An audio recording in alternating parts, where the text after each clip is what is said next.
So, magluto tayo ng gabing ginataan.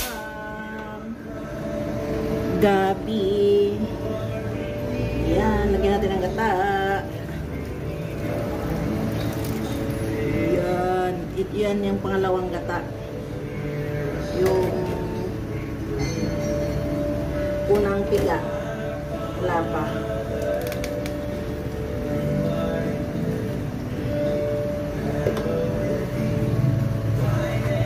Yan. Pakuluin mo muna natin, guys.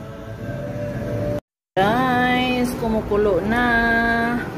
Pero palambutin natin ng maayos kasi yung pangalawang gata pa lang yan eh. Yan ang ulam ko. Yan ang paborito ko talaga. Tapos ito naman yung sabos ko. Native chicken with sayote. Yan ang ulam niya. Ayan. Busog na naman ang pobre ngayon, guys. Yun. Ayan. Kasarap.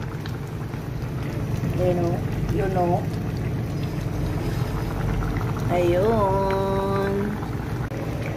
Saan ka pa? Sa gabi na. Ayan. Muna kong sudan. Ginataang gabi. Sa akong amo. Ayam tuwa. Ang naisayote. O, diba? Perfect.